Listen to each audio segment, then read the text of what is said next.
On behalf of my co-authors, Casey and Emily, I'm so excited to be able to tell you a bit about our paper. And to give you some context, I'm going to go way back to when I was a graduate student at the University of Virginia, working with my wonderful graduate advisor, Charlotte Patterson.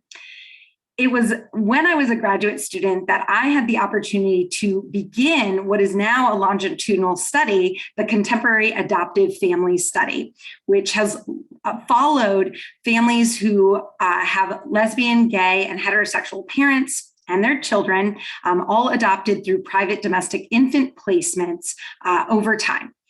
And when I was a graduate student and I was going all around the country to visit these families and get to know them, what a terrific opportunity.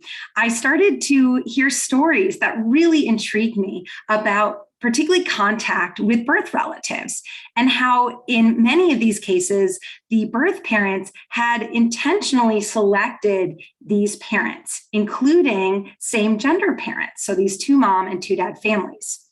So many years later, I had the really great fortune to conduct a study indeed about birth relatives' perceptions of contact with adoptive families who are headed by lesbian and gay and other sexual minority parents. So that is the subject, or what is at the heart of this particular paper.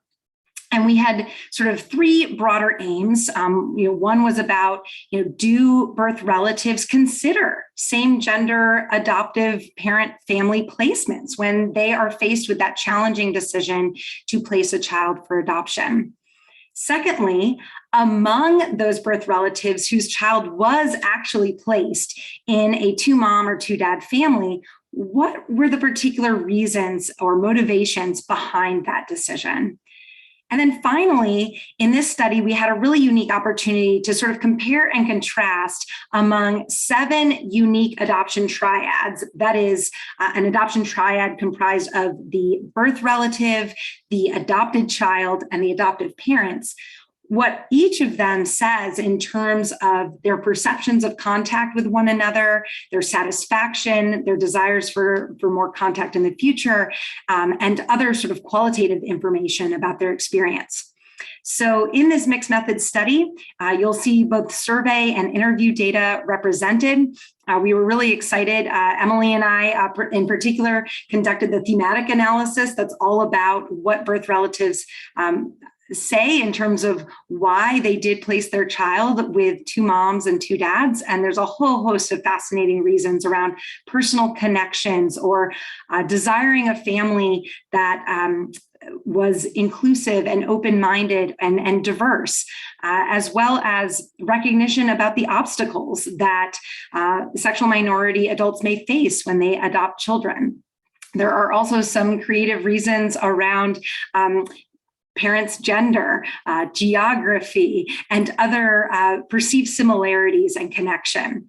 So we hope you enjoy it. We think these results might be really important in terms of ongoing adoption practice that has increasingly been characterized by greater openness, that is greater information sharing and contact between birth and adoptive families, and in light of the fact that more and more LGBTQ plus people desire to become adoptive parents and are indeed adoptive parents now.